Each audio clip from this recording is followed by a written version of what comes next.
चलो ठीक है। अब है ना इसके बाद अपन थोड़ा सा जान लेते हैं एन डाइसिस्टोलिक क्या हो गया, एन सिस्टोल वॉल्यूम क्या हो गया, स्टॉप वॉल्यूम क्या हो गया, और कार्डियक जो आउटपुट हो गया वो क्या हो गया। उसके बाद में ये मोस्ट इम्पोर्टेंट इसमें से क्वेश्चन कहीं बार एम्स ने पूछा है, कहीं बार पूछा है ना। एम्स मतलब पीजीआई चंडीगढ़ 2016, पीजीआई चंडीगढ़ 2016 में पूछा पूछा वो भी ये क्वेश्चन है, पल्स प्रेशर क्या होता है ना, और सिस्टोलिक ब्लड प्रेशर क्या होता है, और डायसिस्टोलिक ब्लड प्रेशर क्या होता है। उससे पहले अपन क्या है कि ये पढ़ेंगे systolic blood pressure, diastolic blood pressure और पल्स प्रेशर क्या होता है। तो ये पढ़ने के बाद अपन को क्या है कि मेन एट्रियल जो प्रेशर है वो अच्छे से समझ में आ जाएगा, क्योंकि सिस्टोलिक और ये डायसिस्टोलिक और पल्स प्रेशर क्या होता है ये सब नहीं पढ़ेगा तो वो थोड़ा मेन एट्रियल जो प्रेशर है वो समझ में नहीं आएगा और अपन कैलकुलेट नहीं कर पाएंगे। तो ये अपन सबसे पहले पढ़ते हैं कि सिस्टोलिक ब्लड प्रेशर होता क्या है ना। सिस्टोलिक ब्लड प्रेशर क्या होता है, सिस्टोलिक ब्लड प्रेशर वो प्रेशर हो गया, मैं थोड़ा बना देता हूँ डायग्राम।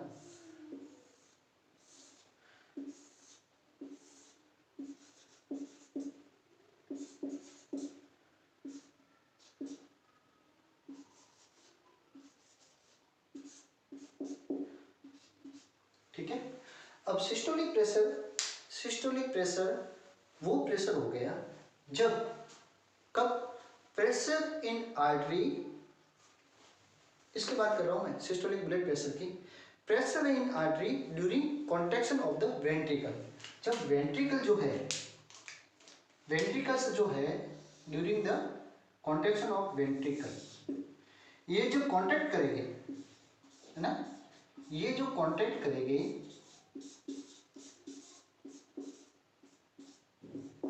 ये जब कॉन्ट्रैक्ट करेंगे तो कॉन्ट्रैक्ट करने के दौरान, ड्यूरिंग मतलब उस दौरान मैक्सिमम आर्टरी पे कितना प्रेशर लगा, maximum pressure in artery, maximum pressure in artery,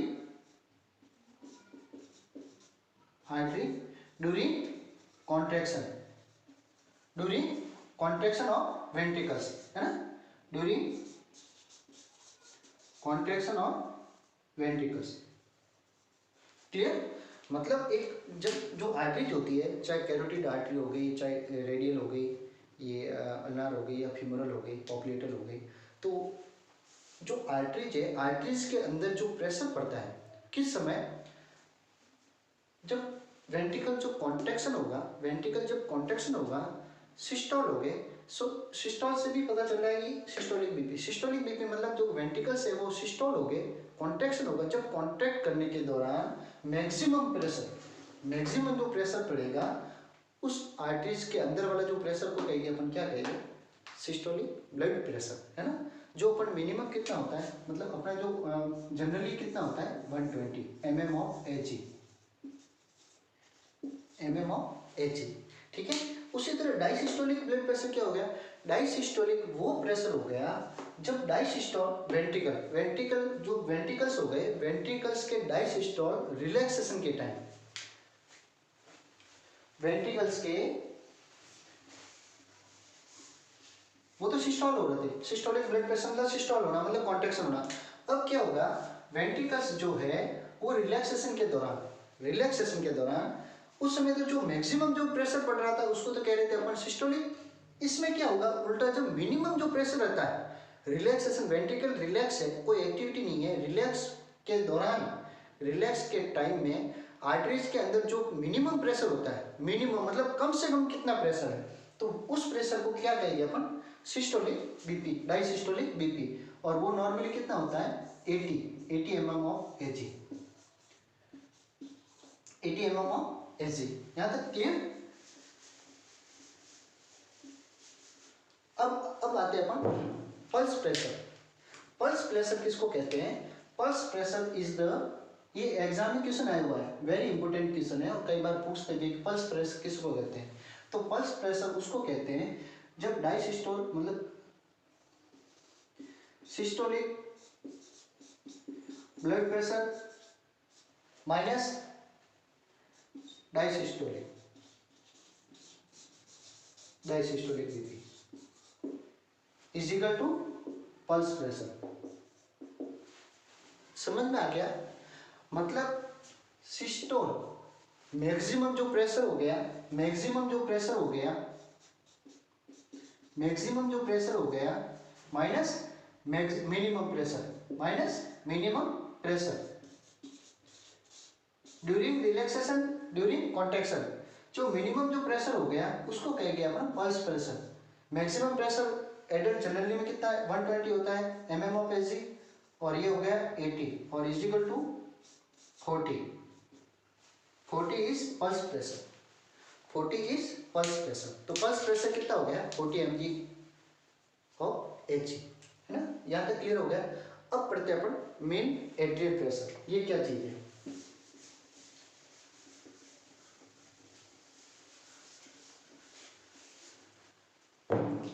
mean atrial pressure average pressure होता है। मीन एट्रियल प्रेशर क्या होता है? Average pressure. एवरेज प्रेशर कहाँ पे? आर्टरी के अंदर का जो एवरेज प्रेशर होता है उसको कहते हैं अपन मीन एट्रियल प्रेशर। और ये कब होता है? एक कार्डियक साइकिल, मतलब एक कार्डियक साइकिल मतलब एक कार्डियक साइकिल होता है ना, कॉन्ट्रैक्शन करेगा रिलीज करेगा, कॉन्ट्रैक्शन करेगा रिलीज करेगा, तो उस समय जो प्रेशर पड़ने वाला मीन एट्रियल प्रेशर कहते हैं। मीन मतलब एक एवरेज प्रेशर होता है। और ये क्यों नापते हैं अपन पेशेंट में? मीन आर्टेरियल प्रेशर का इसलिए अपन पेशेंट में ऑब्जर्व करते हैं और मेजरमेंट भी करते रहते हैं अपन कि इसका मीन बीपी कितना है, मीन आर्टेरियल ब्लड प्रेशर कितना है, क्योंकि वाइटल्स ऑर्गन तक है पेशेंट के, लोअर एक्सट्रीमिटीज और अपर एक्सट्रीमिटीज जो भी ऑर्गन है वहाँ तक मीन एट्रियल प्रेशर मेंटेन रहना बहुत ज़रूरी है। ये नॉर्मली अपन 60 से 60 टू 100 तक रखते हैं अपन, नॉर्मली ये रहता है 60 टू 100। 100 से अगर ज़्यादा भी अगर मीन आर्टेरियल प्रेशर ज़्यादा हो तो भी वाइटल ऑर्गन और टिश्यूज़ को नुकसान रहता है, और अगर कम होता तो भी हार्मफुल रहता है ना? अगर कम रहेगा, कम रहने का मतलब ये है मीन आर्टेरियल प्रेशर कम रह गया मतलब उसका जो वाइटल ऑर्गन तक ब्लड पहुंच नहीं पाएगा, है ना? ऑक्सीजन जो ब्लड है, ऑक्सीजन के साथ में जो ब्लड है हाइपोक्सिया हो जाएगा, फिर ये ब्लड पहुंच नहीं पाएगा और प्रॉब्लम हो जाएगी, कहीं कहीं वीनस रिटर्न है वो प्रॉपर नहीं ले पाएगा। और 100 से ज़्यादा है तो भी मतलब कार्डियक मसल्स है या जो वाइटल ऑर्गन है ना उन तक मतलब ब्लड के मतलब जो क्या कहते हैं, एक तरह से ये समझो कि अगर अपन ज़्यादा रहेगा ना तो वाइटल ऑर्गन फिर रप्चर होने के चांसेस रहती है। माइक्रो कैपिलरी आर्टरीज, ये आर्टरीज वगैरह कहीं कहीं रप्चर हो सकती है, और जो मसल्स वगैरह है वो भी डैमेज हो सकती है, क्योंकि एक नॉर्मल प्रेशर से अगर ज़्यादा प्रेशर देंगे तो रप्चर होने के चांसेस रह सकते हैं। और मतलब ब्लड फिर वो एक तरह से क्या कहते हैं ब्लड क्लॉटिंग भी संभावना, ब्लड क्लॉट भी हो सकता है, वो प्रॉब्लम रह सकती है। तो ये मतलब मीन आर्टेरियल प्रेशर मेंटेन रहना बहुत ज़रूरी है। और इसको अपन कैसे मैं ये करते कैलकुलेट कैसे करते हैं वो समझ लेते हैं अपन। मीन आर्टेरियल जो प्रेशर है वो कैलकुलेट करते हैं अपन 2 डायसिस्टोल। कितने? या तो 2 × 2 डायसिस्टोल करो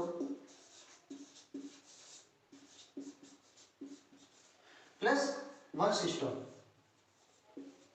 प्लस 1 सिस्टोल बाई 3 से डिवाइड करते हैं। ये अपना इसका अगर फॉर्मूला है, ठीक है। अब जैसे एक पेशेंट में अपन ले लेते हैं, थोड़ा एग्जांपल ले लेते हैं। 102/70 ले लिया, है ना? इसका अपना मेन आर्टेरियल प्रेशर निकालना है, तो कैसे निकालेंगे? ये तो सिस्टोल हो गया और ये डायसिस्टोल हो गया, है ना? तो अब मेन आर्टेरियल प्रेशर निकालने के लिए दो तो ये 2 है जैसे कि जैसे रहेंगे। डायसिस्टोल मतलब 70, सिस्टोल कितने हैं? 102 भाजक 3। या तो ऐसे कर दो या 2 बार डायसिस्टोल कर दो, है ना? या डायसिस्टोल ये अंदर हो गया, या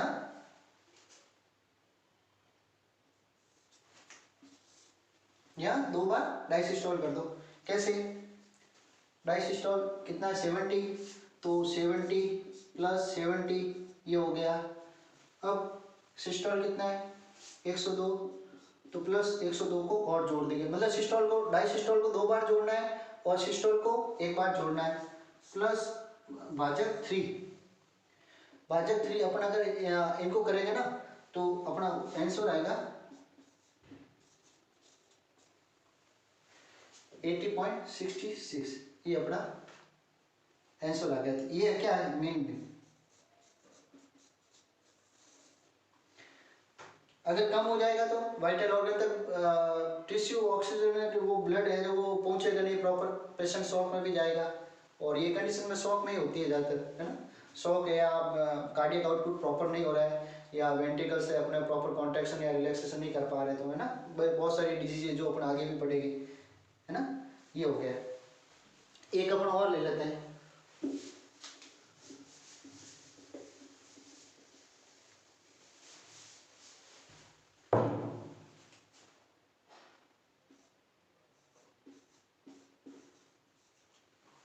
हंड्रेड बाई 60 सिस्टोल डायसिस्टोल, इसका मेन बीपी कितना होगा? 2 डायसिस्टोल ले लो, 2 बार डायसिस्टोल मतलब 60 प्लस 60, या तो ये ले लो प्लस सिस्टोल 1 बार 103, या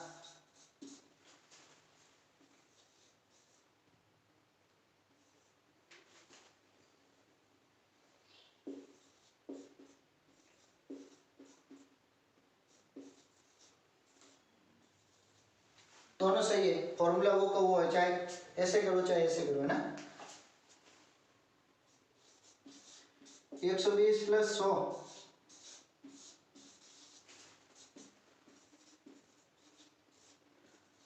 220/3 कितना हो गया? ठीक है, ऐसे करो तो भी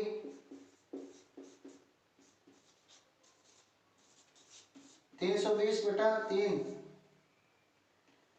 है ना, सॉरी 220 220 220/3, तो भी आंसर यही आएगा।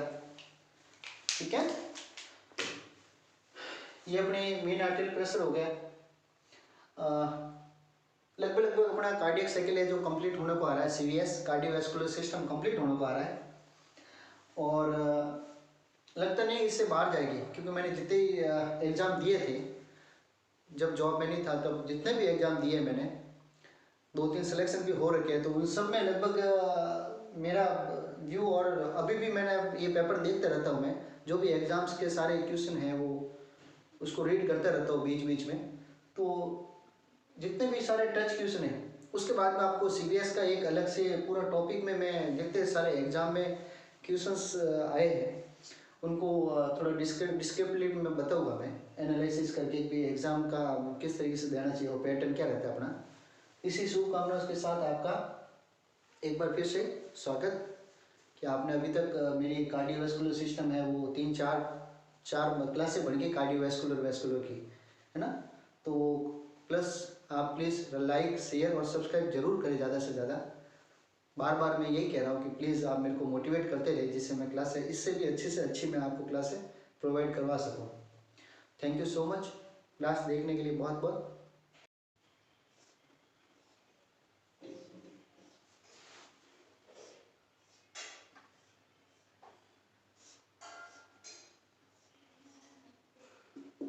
चलो अपन थोड़ा सा ये मोटा मोटा जान लेते हैं, क्योंकि कई बार ये वर्ड आते हैं, कई बार ये वर्ड आता है कि ESV क्या होता है, ESV क्या होता है, EDV क्या होता है, SV क्या होता है और CO क्या होता है। इसके बारे में थोड़ा अपन जान लेते हैं, क्योंकि ये सारी चीज़ें एग्जाम आती है, ये सब मोस्ट इंपॉर्टेंट है ना, मोस्ट इंपॉर्टेंट क्वेश्चन, इसमें क्वेश्चन बनते ही बनते हैं। इसमें अपन क्वेश्चन बनते ही बनते हैं। तो सबसे पहले अपन थोड़ा सा जान लेते हैं। अपन ने फेजेस पढ़ ली, फेजेस पढ़ने के बाद में अपन अब थोड़ा सा डिस्कस हार्ड साउंड के बारे में डिस्कस कर दिया अपन। हार्ड साउंड के डिस्कस करने के बाद में ये कोई इसमें से क्वेश्चन पूछे जाते हैं अपन कि एंड सिस्टोलिक वॉल्यूम होता क्या है, डाई मतलब एंड डाई सिस्टोलिक वॉल्यूम होता क्या है, स्ट्रोक वॉल्यूम क्या होता है और कार्डियक आउटपुट क्या होता है। तो इसके बारे में हम थोड़ा सा जान लेते हैं। एंड सिस्टोलिक वॉल्यूम है ना, एंड सिस्टोलिक वॉल्यूम। देखो इससे है ना कई बार है ना जो उसके वर्ड है उसी में मतलब छुपा हुआ होता है, क्योंकि वर्ड भी उसी से बनता है जो डेफिनेशन होती है ना। तो एंड मतलब एंड और सिस्टोलिक मतलब सिस्टोल। तो एंड सिस्टोल जो होता है, एंड सिस्टोल। अब एंड सिस्टोल से क्या मतलब है, जो वेंट्रिकल्स में ये बात कर रहे हैं वेंट्रिकल्स की, अपन एट्रियम की यहाँ बात नहीं कर रहे क्योंकि एट्रियम से सारा ब्लड वैसे वेंट्रिकल्स में आएगा। तो अपन वेंट्रिकल्स की बात कर रहे हैं कि जब वेंट्रिकल्स में एंड ऑफ सिस्टोल, वेंट्रिकल्स में दोनों वेंट्रिकल्स में एंड ऑफ सिस्टोल के बाद जो बचा हुआ ब्लड, रिमेनिंग जो ब्लड है वेंट्रिकल्स में है ना, एंड ऑफ सिस्टोल। सिस्टोल से मतलब क्या है, कॉन्टैक्ट। सिस्टोल से क्या मतलब है, जैसे ये हो गया रिलैक्सेशन में, ये कॉन्टैक्ट मतलब जो ब्लड है पूरा का पूरा बाहर आ गया। वेंट्रिकल्स में दोनों वेंट्रिकल्स से ब्लड जैसे ही कॉन्टैक्ट हो गया, कॉन्टैक्ट होने के एंड मतलब सिस्टोल मतलब सिस्टोल का मतलब भी कॉन्ट्रैक्शन होता है। जब कॉन्ट्रैक्शन होता है तभी तो सिस्टोल कहेंगे अपन। जब कॉन्ट्रैक्शन हो गया हार्ट, दोनों वेंट्रिकल्स जब कॉन्ट्रैक्ट हो गए, ये जैसे ये हार्ट है ना, ये हार्ट है। अब ये वेंट्रिकल समझ लो आप दोनों, ये वेंट्रिकल्स है, वेंट्रिकल्स जैसे ही कांटेक्ट हो गया, ये कांटेक्ट हो गया। कांटेक्ट मतलब ब्लड जो है वो पूरा का पूरा कहाँ डाल दिया, पल्मोनरी आर्टरी और एरोटा में डाल दिया। जब थ्रो आउट नीचे ब्लड पूरा थ्रो आउट कर दिया, थ्रो आउट करने के बाद में रिमेनिंग ब्लड उसके जो वेंट्रिकल्स है उसमें कुछ जो ब्लड बचा हुआ रहता ही रहता है ना, पूरा पीछकता नहीं है वो ब्लड, कुछ अमाउंट जो ब्लड है उसमें पड़ा रहता है। उस पड़ी हुई जो अमाउंट है एंड ऑफ सिस्टोल के बाद जब ब्लड इसमें से और इसमें से जब कांटेक्ट कर दिया मतलब पिचक गया, वो पिचकने के बाद में कांटेक्ट होने के एंड ऑफ कांटेक्ट के बाद में जो ब्लड उसमें रहता है उसको कहते हैं अपन एंड सिस्टोल वॉल्यूम, है ना। यहाँ तक इज दैट क्लियर। उस वो अमाउंट कितना रहता है, वो अमाउंट वेंट्रिकल्स में रहता है अप्रॉक्स 50 ml। ये क्वेश्चन आया हुआ है, ये क्वेश्चन पूछते हैं, है ना। अप्रॉक्स जो एक हेल्दी पर्सन एडल्ट में जो ब्लड रहता है ESV, वो अमाउंट कितना है 50 ml, अप्रॉक्स 50 ml है ना, अप्रॉक्स 50 ml के करीब जो ब्लड रहता है वो 50 ml एंड सिस्टोलिक वॉल्यूम कहते हैं। अब दूसरा मैं लूँ, अब इसी तरह मैं दूसरा मैं जो वर्ड लूँ तो दूसरे वर्ड में सेम ऐसे कैसे ही है, ये सिस्टोल में ये डायसिस्टोल में है ना।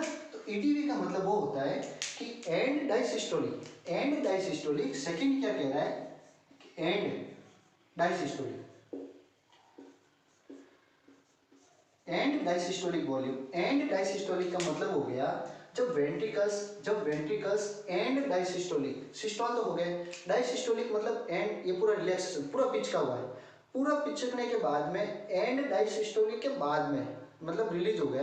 रिलीज जैसे ही रिलीज होगा, रिलीज होने के बाद जो ब्लड इसमें आएगा, ऊपर से जो ब्लड इसमें आ रहा है मैक्सिमम अमाउंट ऑफ ब्लड है ना, ऊपर से जो ब्लड आ रहा है, अब तो पहले तो जा रहा था, अब वेंट्रिकल्स में जो दोनों बोथ वेंट्रिकल में जो ब्लड ऊपर से आ रहा है ना, ड्यूरिंग डायसिस्टोल वेंट्रिकल फिलिंग ब्लड है ना, ड्यूरिंग डायसिस्टोल का मतलब ये है कि वो रिलैक्सेशन में है ना, रिलैक्सेशन में कांटेक्ट के बाद में जब ड्यूरिंग डायसिस्टोल रहता है मतलब रिलैक्स रहता है, बिल्कुल हार्ट एकदम रिलैक्स है, कोई एक्टिविटी नहीं कर रहा है, रिलैक्स के टाइम में जो ब्लड दोनों एट्रियम से वेंट्रिकल्स की तरफ जो मैक्सिमम अमाउंट ऑफ ब्लड आता है उसको कहेंगे अपन एंड डायसिस्टोल वॉल्यूम। और ये कितना होता है लगभग, ये एडल्ट हेल्दी पर्सन में जो है एट द रेट 150 ml रहता है। कितना रहता है 150 ml जो इसमें आता है, जो एटीएम से जो ब्लड आ गया एंड डायसिस्टोलिक में है ना, और निकलने के बाद जो ब्लड पड़ा रहता है वो 50 ml है ना। ये हो गया अपना दोनों, यहां तक क्लियर है।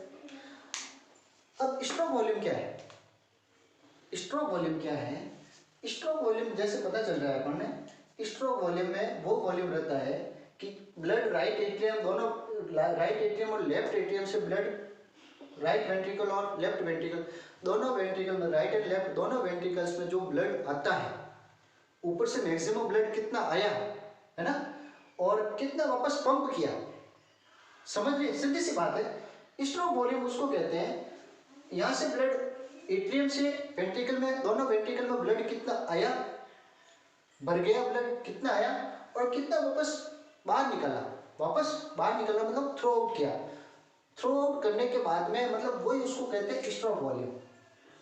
यहाँ कितना ब्लड आया मतलब एरोटा और आर्टरी में कितना ब्लड गया टोटल, है ना, यहाँ ऊपर से।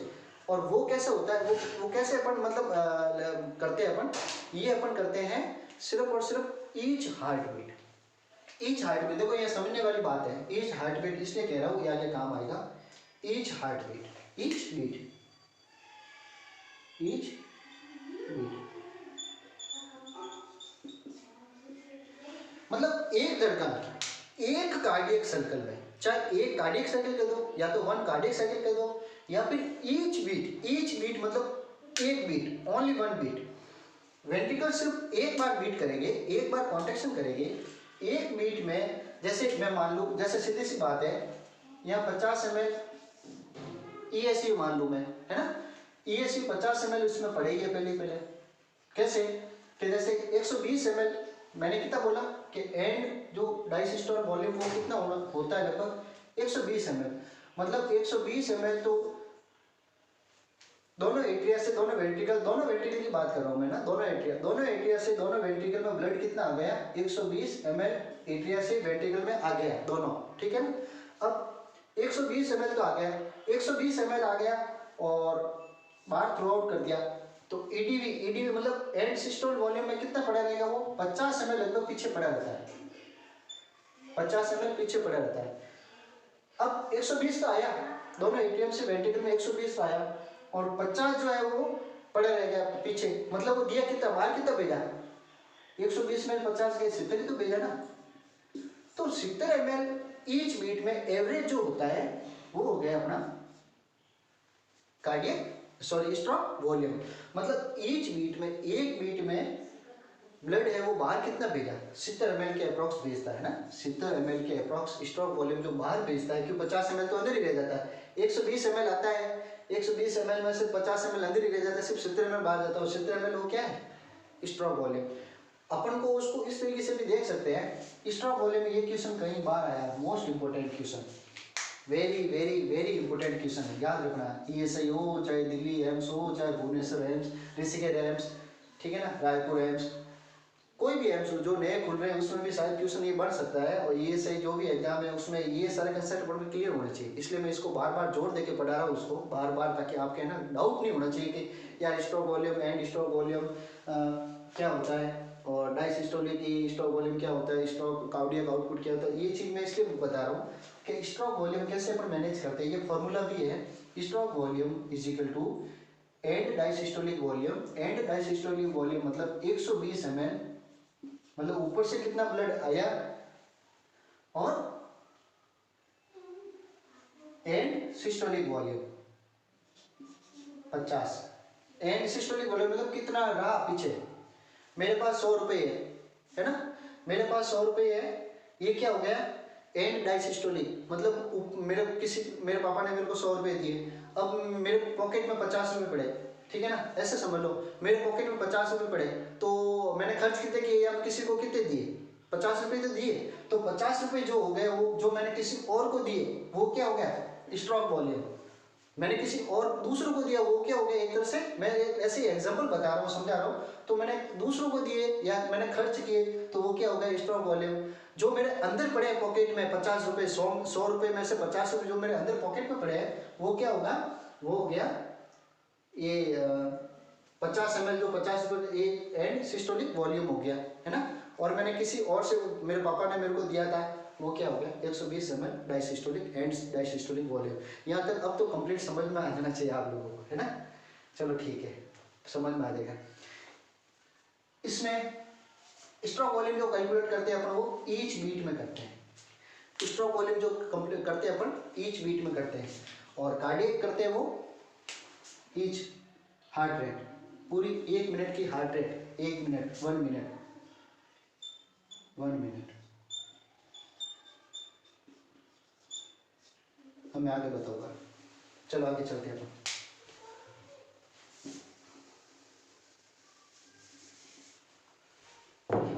अब कार्डियक आउटपुट क्या हो गया? कार्डियक आउटपुट वो हो गया total amount of blood, total ventricle, दोनों राइट एंड लेफ्ट दोनों वेंट्रिकल हो गए, तो total amount of blood out by each ventricle in minute. Total blood जो आउट कितना हुआ, मतलब वेंट्रिकल्स ने कितना ब्लड बाहर निकाला, है ना, वेंट्रिकल्स ने कितना ब्लड बाहर निकाला 1 मिनट में। 1 मिनट से अपन कैलकुलेट करते हैं, तो 1 मिनट में कैसे कैलकुलेट करेंगे?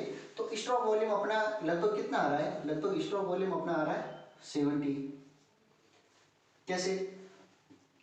ये तो हो गया एंड डायसिस्टोलिक वॉल्यूम, ये हो गया एंड सिस्टोलिक वॉल्यूम, ठीक है ना। इन दोनों को घटा दे तो अपन क्या आता है? स्ट्रोक वॉल्यूम आता है, जो अपना अभी फिलहाल मिला है अप्रोक्स 70 ml, मतलब 1 मिनट में 70 ml ब्लड बाहर आ जाता है। इसी को अपन हार्ट रेट से कनेक्ट करते हैं, हार्ट रेट से कैलकुलेट करते हैं। जब इन दोनों से कैलकुलेट करेंगे अपन, तो मतलब हार्ट रेट कितना हो गया? हार्ट रेट अपनी हो गई 1 मिनट में 72 अप्रोक्स मानते हैं अपन, तो 70 ml इजिकल टू 70, ये क्या है? मिनट्स है। 1 मिनट में 72 बार जो हार्ट जो धड़कन होती है वो हार्ट रेट अपन कहते हैं। नॉर्मली हेल्दी पर्सन में 72 जो है वो हार्ट रेट अपनी होती है एक एडल्ट पर्सन में, और 70 ml क्या हो गया? अपना स्ट्रोक वॉल्यूम हो गई। अगर इन दोनों को जोड़े